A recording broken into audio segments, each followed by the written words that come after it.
Salut à tous et à toutes, c'est Kev. Aujourd'hui, on se retrouve pour une nouvelle fanfiction, un nouveau Dramion. On sait énormément que vous kiffez les Dramion par rapport aux autres fanfictions, ça c'est indéniable. Essayez d'écouter, de regarder les autres fanfics quand même d'autres couples parce que voilà, faire que du Dramion, c'est un peu chiant, il n'y a pas que ça dans la vie. Bref. Donc celle-ci, elle nous est écrite par Bellatrix Granger. Vous pouvez retrouver son Wattpad en description. N'oubliez pas de vous abonner, d'activer la cloche pour recevoir toutes les notifications, c'est extrêmement important pour nous. Et surtout, bombardez la barre de pouces bleus afin d'avoir un meilleur référencement pour celle-ci. Je vous laisse avec la lecture, à tout de suite. Chapitre 1. Retour à Poudlard. Le soleil était au plus haut dans le ciel lorsqu'une voix retentit chez les Granger. « Hermione, viens manger ! J'arrive !»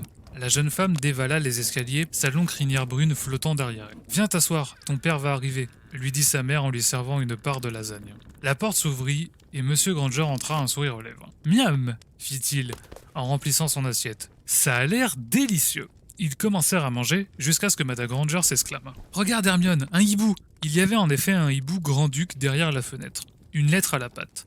Hermione se leva, ouvrit la fenêtre et prit la lettre sans oublier de donner une petite friandise au hibou. « Ça vient de Poudlard !» dit-elle en voyant le sceau de l'école de sorcellerie. Elle lut rapidement la lettre, avant de se laisser retomber sur sa chaise, l'air abasourdi. « Qu'est-ce que ça dit ?» demanda son père. « J'ai été nommée préfète en chef !» s'écria Hermione. « C'est génial !» s'exclama sa mère en la serrant dans ses bras. « Il faut que j'envoie un hibou à Ron et Harry. Il faut que j'envoie un hibou à Ron et Harry !» se rappela la nouvelle préfète en chef en se dirigeant vers les escaliers. « Je vais en profiter pour leur apprendre la nouvelle. » Elle monta dans sa chambre, s'assit à son bureau et commença à écrire la lettre pour Ron. « Cher Ron, je voulais te dire que j'avais hâte de te revoir demain dans le Poudlard Express et te rappeler de ne pas oublier tes livres. Je ne te dépannerai pas. Sinon, j'ai une grande nouvelle à t'annoncer. J'ai été nommée préfète en chef. Je viens de recevoir une lettre du professeur Flitwick m'expliquant que cette année, il avait absolument besoin de 2 personnes pour établir l'ordre. Sûrement parce qu'il aura le double de la première année. Je partagerai un dortoir avec l'autre préfet en chef. Je t'aime, Hermione. » Elle écrivit également une lettre à Harry, puis, après les avoir envoyées, elle retourna à ses bagages. Elle ne voulait rien oublier pour cette dernière année à Poudlard. « Alors ?» dit-elle pour elle-même. « Manuel, robe, cravate, baguette. » 1 heure plus tard, sa mère rentra dans sa chambre. « Tu n'es pas encore prête ?» fit-elle. « Quoi, il est déjà 18h ?» s'affola Hermione. Dans 30 minutes, elle devait aller avec ses parents au restaurant pour le dernier soir avant qu'elle ne parte à Poudlard. Elle attrapa la robe qu'elle avait préparée pour le soir et fila dans la salle de bain. Hermione enfila sa robe rouge sang et attacha ses cheveux en tresse. Elle passa ensuite la demi-heure qui lui restait à se maquiller et à choisir ses bijoux. La soirée se passa magnifiquement bien. Après avoir été au restaurant, les Granger allèrent au cinéma et rentrèrent pour 22h, car Hermione ne voulait pas aller au lit trop tard. Lorsqu'elle rentra, la jeune femme alla directement se coucher et s'endormit. Le lendemain matin, elle se leva à 7h puis descendit en bas pour prendre son petit déjeuner. « Alors ?» lui demanda son père en buvant son café. « Tu as hâte de retourner à Poudlard ?»« Oh oui !» répondit Hermione en mangeant son lard. « Il me tarde de revoir Ron, Harry et Ginny. »« Alors dépêche-toi de finir de manger, » lui dit sa mère en entrant. « On part dès que tu es prête. » La jeune sorcière se dépêcha donc de finir son petit déjeuner et fila finir de se préparer. Vers 8h, elle descendit en bas, sa malle dans une main et la cage contenant son chat Pataron dans l'autre. « On peut y aller !» s'exclama-t-elle. Les Granger mirent tous les bagages dans la voiture et prirent le chemin de la gare King's Cross. Une fois arrivés à destination, ils traversèrent le mur entre les voies 9 et 10 pour se retrouver sur la voie 9 3/4 où le Poudlard Express attendait le sorcier et les sorcières, qui allaient à Poudlard. « Hermione !» Avant qu'elle n'ait eu le temps de réaliser ce qui se passait, Hermione se retrouva serrée contre sa meilleure amie Ginny. « Ginny !» fit la jeune fille surprise. « Tu m'as fait peur. Moi aussi je suis ravie de te revoir, » lui répondit Ginny comme si elle n'avait rien dit. « Hermione !» fit Ron en se précipitant sur elle, suivi d'Harry. « Ron, Harry, vous m'avez tellement manqué !»« Toi aussi, » répondit Harry. « Vous feriez bien d'y aller, » leur dit Madame Weasley, alors que son mari discutait avec les parents d'Hermione. Le train est sur le point de partir. Les 4 amis montèrent dans le train en disant au revoir à leurs parents qui cherchèrent un compartiment libre. « Voilà Luna !» dit Ginny, en montrant un compartiment occupé uniquement par la Sardaigle. « Bonjour Luna !» la salua Hermione. « Tu as passé de bonnes vacances ?»« Oui, très bonnes !» répondit Luna de sa voix rêveuse. « Au fait, félicitations, Hermione, j'ai appris que tu as été nommée préfète en chef. » Merci. Ils passèrent le reste du trajet à papoter avec Luna et Neville et à parler de l'année fantastique qu'ils allaient passer. Au bout d'un moment, l'imposant château de Poudlard apparut et ils commencèrent à ranger leurs affaires. Lorsqu'ils sortirent, ils entendirent la voix d'Hagrid crier « Par ici, les premières années !» Les 6 amis se rendirent ensuite vers les calèches tirées par les sombrales qui les amenèrent au château. Ils se rendirent ensuite vers la grande salle où ils se rendirent à leur table. Luna à Serdaigle et les autres à Gryffondor. J'ai hâte que la cérémonie de répartition commence, fit Ginny. Moi aussi, approuva Hermione.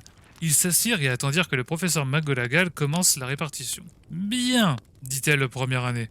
Quand je vous appellerai, vous vous assiriez et je poserai le chapeau sur votre tête. Hermione vit quelques premières années échanger les regards anxieux. Lorraine Adams, une jeune fille aux cheveux blonds, coiffée en tresses et au regard déterminé, s'avança et s'assit sur le tabouret pendant que le chapeau était posé sur sa tête. Gryffondor.